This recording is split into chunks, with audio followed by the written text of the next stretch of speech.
Hello बच्चों, कैसे हो सभी। आई होप सभी अच्छे होंगे। तो बेटा, आज हम लेकर आए हैं इस वीडियो में क्लास 11 का चैप्टर नंबर फर्स्ट, सेट।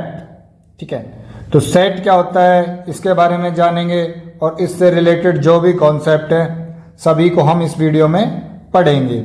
पर उससे पहले बेटा, अगर आप क्लास 11th में हैं और अभी तक आपने अपनी स्टडी को सीरियस नहीं लिया है तो यह वीडियो आपके लिए काफ़ी हेल्पफुल होगी, क्योंकि अगर आपने कोई गोल बनाया है अपने लिए तो उसके लिए तैयारी करना भी ज़रूरी है।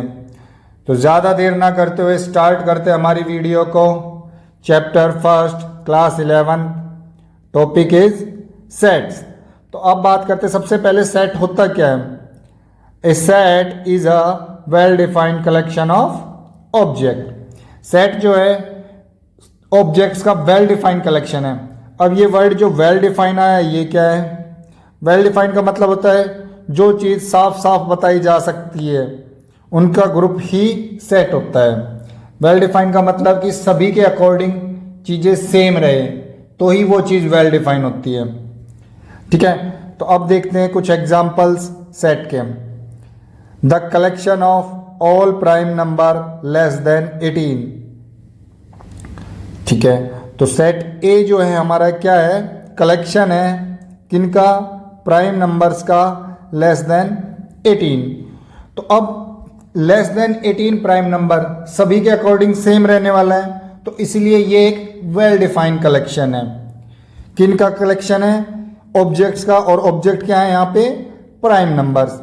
तो सेट को कैसे लिखा गया है, ए इज इक्वल टू, और यहाँ पे करली ब्रैकेट्स ओपन एंड करली ब्रैकेट क्लोज, और इनके बीच में जो भी प्राइम नंबर लिखे हैं वही क्या है, मेंबर हैं या एलिमेंट। अब किसके मेंबर, तो ये सभी जो मेंबर्स हैं या एलिमेंट हैं ये है मेंबर सेट के।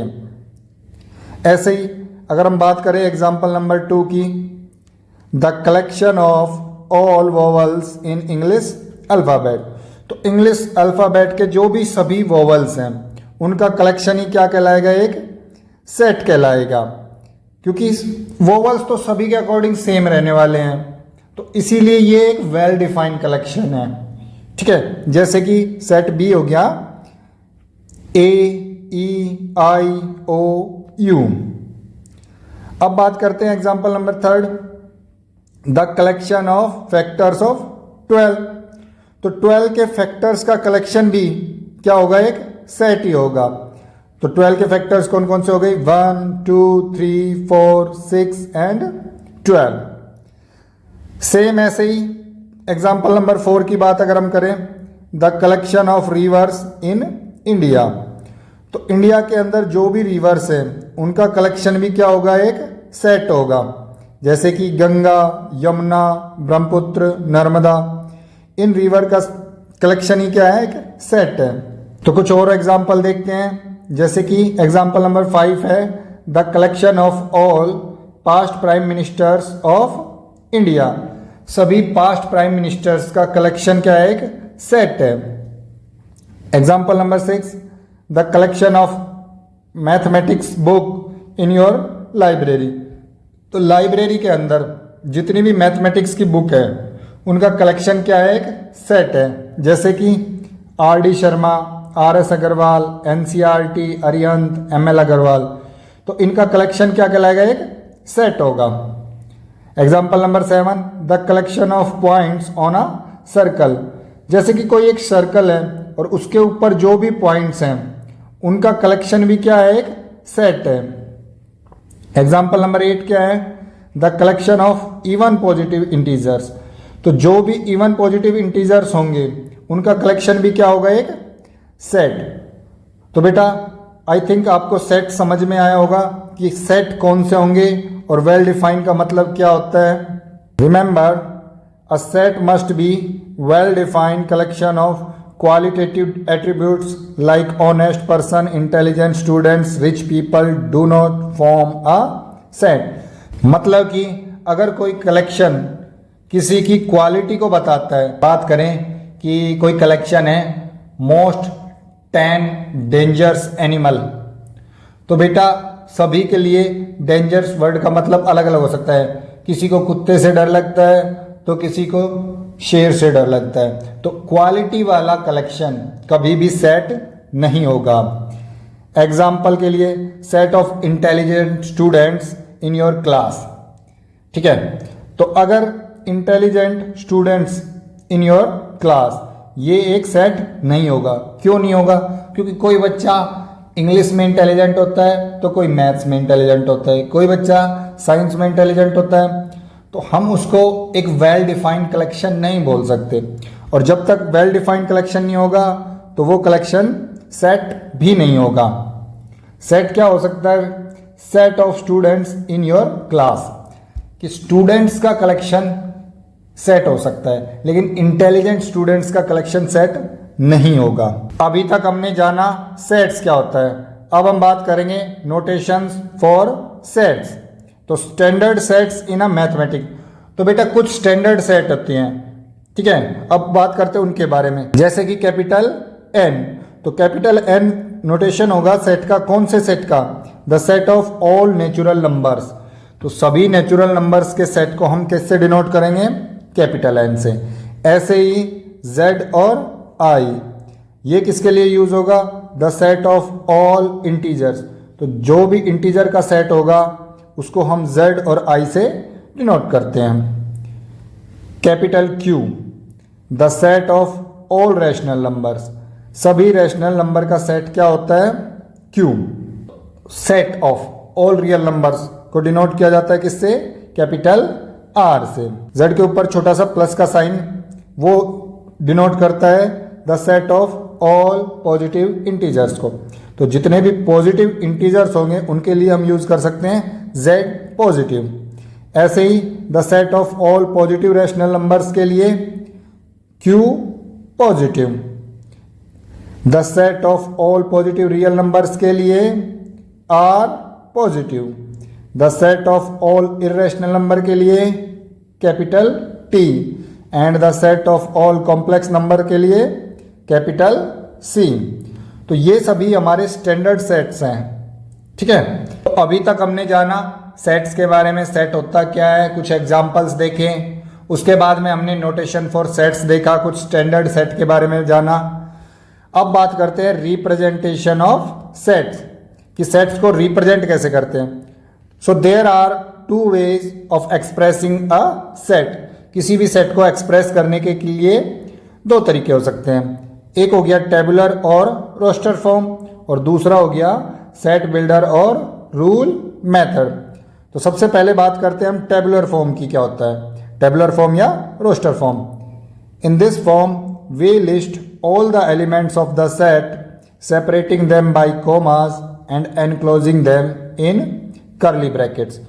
तो इस फॉर्म के अंदर जितने भी एलिमेंट्स होंगे उनको एक लिस्ट में लिखा जाता है और उनको सेपरेट किया जाता है किसकी हेल्प से? कॉमा की हेल्प से। और उसके बाद में हम उनको एनक्लोज कर देते हैं कर्ली ब्रैकेट में। यानी कि अगर हम कोई सेट लिख रहे हैं, जैसे कि इस एग्जांपल को देखते हैं, the collection of all prime number less than 18। तो कलेक्शन किसका है? सभी प्राइम नंबर्स का।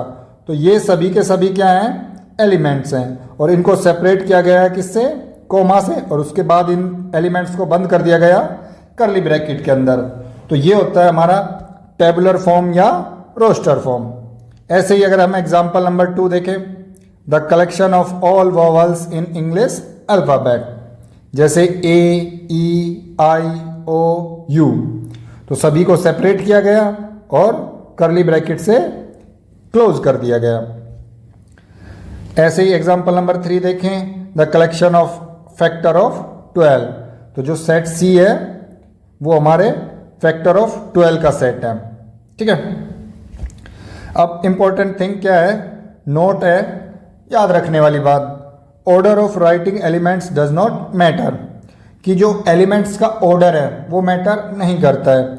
चाहे हम 3, 1, 5 लिखें, या फिर 5, 3, 1 लिखें, या 1, 3, 5 लिखें, या 1, 5, 3 लिखें, ये सभी के सभी एक ही सेट है।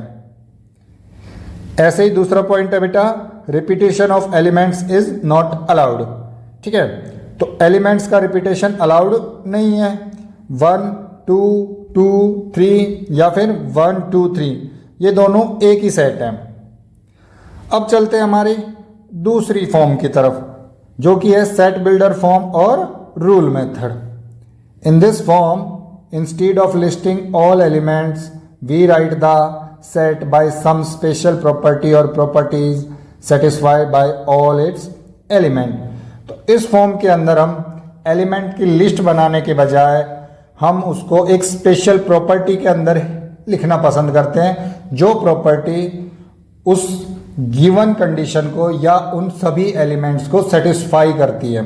जैसे कि बात करें general form, A is equal to the set of all x such that P of x, और A is equal to x such that x has the property P, where x is equal to any element of the set and P of x is equal to the property satisfied by x, and this is curly bracket set of all such x। अब बेटा पहले ये देखते हैं कि हम set builder form में set को रीड कैसे करते हैं। तो रीड करने के लिए the set of all x such that x has the property P, the symbol, ये सिंबल यूज होता है या फिर ये किसके लिए यूज होता है, सच दैट के लिए। अब कुछ एग्जांपल्स हैं, एग्जांपल देखें। जैसे कि फर्स्ट एग्जांपल है the collection of all vowels in the English alphabet. अब इसको सेट बिल्डर फॉर्म में कैसे लिखा गया है, the set of all x such that x is a vowel in English alphabet. तो यहाँ पे हमने इस एग्जांपल में तो हमने एलिमेंट को एक लिस्ट में लिखा था, लेकिन यहाँ हमने सेम उसी एग्जाम्पल को एक प्रॉपर्टी के फॉर्म में लिखा है। The collection of natural numbers from 2 to 10 both inclusive. Set B, the set of all x such that x is greater than और equal to 2 and less than और equal to 10, where x belongs to n। Example number 3, the collection of even natural numbers. C is equal to the set of all x such that x is an even natural number। तो ये जो examples थे ये किसकी form के थे, set builder form के। Tabular form is used when elements are few and can be listed easily, but set builder form is used when the elements are many or follow a rule। अब बात करते हैं singleton set and empty set की। तो जैसा कि नाम से ही पता चल रहा है, सिंगलटन सेट यानी कि सिंगल एंड एम्प्टी सेट यानी कि खाली, ठीक है। तो सिंगलटन सेट क्या होता है, a set which contains only one element is called a singleton set. यानी कि किसी सेट में अगर सिर्फ ओनली वन एलिमेंट, सिर्फ एक ही एलिमेंट है, तो उसे हम सिंगलटन सेट कहेंगे। जैसे कि एग्जांपल है, example 1, the set A is equal to element A is a singleton set in which the only element is A. Same बेटा द सेट बी हमारे पास किसका है, एक नंबर है 12, उसका सेट है, ठीक है। तो यहाँ हमने 12 को लिखा है टेबुलर फॉर्म में और यहाँ पे उसी को लिखा है सेट बिल्डर फॉर्म में। The set B is equal to the set of all x such that x is greater than 11 and less than 13 and x belongs to n, so is equal to 12 and it is a singleton set. Example number 3, the set C. अब जो set सी है उसमें भी बेटा एक ही element है, और अगर एक एलिमेंट है तो सेट कैसा हो गया, सिंगलटन सेट, ठीक है। तो नोट करने के लिए क्या बात है कि a singleton set has exactly one element, केवल एक ही एलिमेंट होगा। Every element in the set is unique. अब बात करते हैं एम्प्टी सेट की, या फिर नल सेट या वॉइड सेट, ठीक है। ये तीनों एक ही बात है, तीनों एक ही मतलब है कि ये आखिर ये होता क्या है। A set which contains no element is called an empty set or null set or void set। and is denoted by symbol phi and the blank bracket enclosed। ठीक है, तो देखो एम्प्टी सेट का ही मतलब क्या है कि वो सेट जिसमें एक भी एलिमेंट ना हो, जैसे कि the set of all odd integers greater than 7 and less than 9। ठीक है, तो ऑल ओड इंटीजर्स जो उसकी 7 से बड़े हो और 9 से छोटे हो, तो ऐसा तो कोई इंटीजर है ही नहीं जो 7 से बड़ा हो और 9 से छोटा हो लेकिन ओड हो। ठीक है, तो ये सेट जो होगा वो कैसा सेट हो जाएगा, नल सेट या फिर एम्प्टी सेट या वॉइड सेट। ऐसे ही एग्जांपल नंबर 2 है the set A is equal to the set of all x such that x is real and X square plus 1 is equal to 0। तो बेटा जब हम इसको सोल्व करेंगे तो ये भी क्या आ जाएगा, एम्प्टी सेट या नल सेट। ठीक है, नोट करने के लिए बात क्या है, एन एम्प्टी सेट और नल सेट या फिर void set has no element, it is denoted by phi and blank bracket. अब कुछ पॉइंट रिमार्क के लिए, जैसे पॉइंट नंबर 1 है द सेट और ब्रैकेट के अंदर 0 लिखा है is not an empty set as it contains the element 0। तो यहां एक सेट है, ठीक है, और इसके अंदर एक एलिमेंट है जो है 0, तो ये एम्प्टी सेट ना होकर ये एक सिंगलटन सेट है। ऐसे ही बेटा पॉइंट 2 है और इस पॉइंट में भी जो सेट गिवन है वो नल सेट नहीं है, वो एक सिंगलटन सेट है, क्योंकि नल सेट में हम फाई को ब्रैकेट के अंदर क्लोज नहीं करते हैं, फाई का मतलब ही नल सेट है, और अगर हमने फाई को ब्रैकेट के अंदर लिख दिया है तो वो फिर नल सेट नहीं होगा, वो उस सेट का एलिमेंट हो जाता है। अब बात करते हैं finite set and infinite set. तो जैसा कि नाम से ही पता चल रहा है, एक सेट जो फाइनाइट है और एक सेट जो इनफाइनाइट है। ठीक है, तो फाइनाइट सेट क्या होता है, if the elements of a set are finite in number then the set is called finite set. And infinite set क्या होता है, if the elements of a set are infinite in number then the set is called an infinite set. तो बेटा किसी भी set के अंदर अगर एलिमेंट्स जो हैं वो फाइनाइट हो तो उस सेट को फाइनाइट सेट कहेंगे, और अगर एलिमेंट्स इनफाइनाइट इन नंबर हो तो इनफाइनाइट सेट। अब फाइनाइट सेट के कुछ एग्जांपल देखते हैं, जैसे यहाँ एक एग्जांपल गिवन है सेट ए का, इसमें नंबर ऑफ एलिमेंट कितने हैं 4, तो ये एक फाइनाइट सेट है। ठीक है, ऐसे ही एग्जांपल नंबर 2 में, ठीक है, क्या है, सेट है, किसका सेट है, मंथ नेम का, तो ये भी एक क्या है, फाइनाइट सेट है। एग्जांपल नंबर 3 सी, ठीक है, इसमें आपको स्टेट के नाम गिवन है, तो कितने स्टेट के नाम गिवन है, 4 स्टेट के, तो यहाँ पे नंबर ऑफ एलिमेंट क्या है, फाइनाइट है। ठीक है, तो वो सेट क्या हो जाएगा, फाइनाइट सेट। ऐसे ही बेटा एग्जांपल नंबर 4 है, यहाँ पे आपको कंट्रीज के नाम गिवन है, तो ये भी एक फाइनाइट सेट है। एग्जांपल्स ऑफ इनफाइनाइट सेट, तो जैसे फर्स्ट एग्जांपल गिवन है सेट ए, इसमें आपको नेचुरल नंबर का सेट गिवन है, ठीक है, और ना इसका एंड पता है कि यहाँ पे कितने नंबर्स हैं।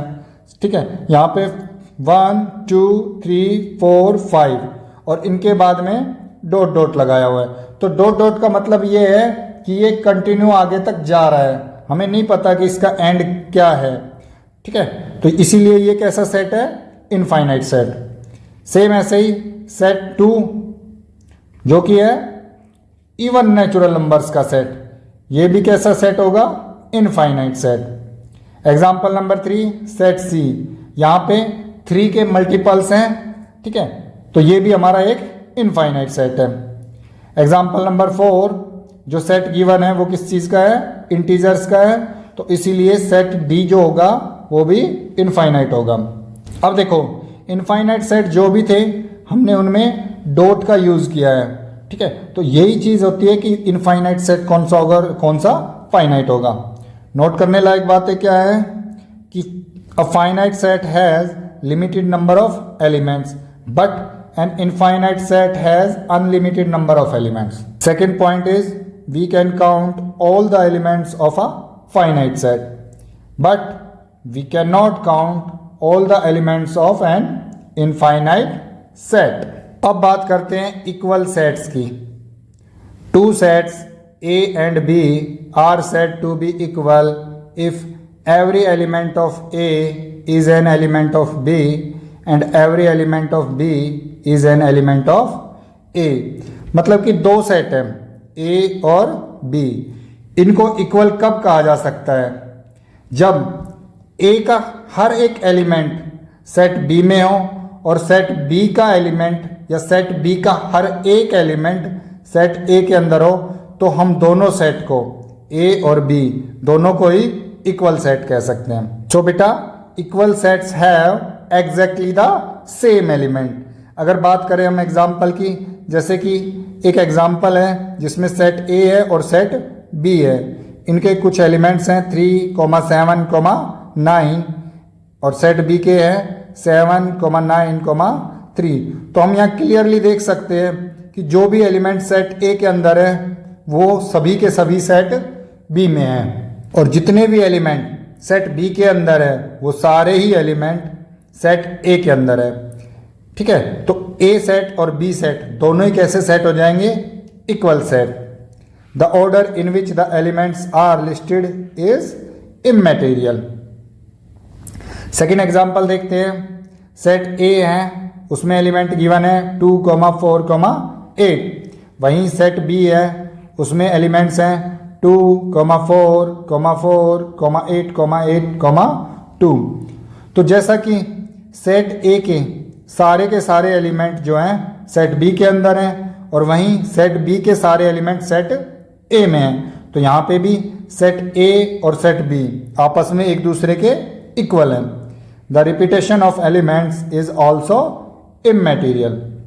सेम ऐसे ही बेटा एग्जाम्पल नंबर 3 है. एग्जाम्पल नंबर 3 में भी आपको एक इनफाइनाइट सेट दे रखा है. सेट A जो है वो 3 की पावर है, जैसे कि 3 की पावर 1 3, 3 की पावर 2 9, 3 की पावर 3 23, और ये कंटिन्यू आगे तक चलता जा रहा है. सेट B जो है उसमें एक प्रॉपर्टी में गिवन है, यानी कि सेट B हमें सेट बिल्डर फॉर्म में गिवन है. The set of all x such that x is equal to 3 raised to power n where n belongs to natural number. Both sets contain exactly the same element, so which implies that A is equal to B. अब जानते हैं cardinal number of a finite set and equivalent sets क्या होते हैं. सबसे पहले बात करते हैं कार्डिनल नंबर की. तो कार्डिनल नंबर क्या होता है किसी भी फाइनाइट सेट का? The number of elements in a finite set A is known as cardinal number or order of a finite set and is denoted by n of A. यानी कि किसी भी फाइनाइट सेट के अंदर कितने element हैं उनका नंबर ही क्या है? Cardinal number. जैसे कि एग्जांपल है, इफ सेट A यहाँ पे गिवन है और यहाँ पे 1, 2, 3, 4, 5, इस सेट के अंदर 5 एलिमेंट हैं, तो n ऑफ A कितना हो गया? 5. जैसे कि सेट B गिवन है A, B, E, F, G. ठीक है, तो इस सेट के अंदर भी कितने एलिमेंट हैं? 5 एलिमेंट. तो कार्डिनल नंबर भी क्या हो गया? 5. ठीक है, की पॉइंट्स क्या हैं? Cardinal number tells us how many elements a set has. It is denoted bye n of A. It is defined only for finite sets. Not two finite sets can have the same cardinal number but different elements.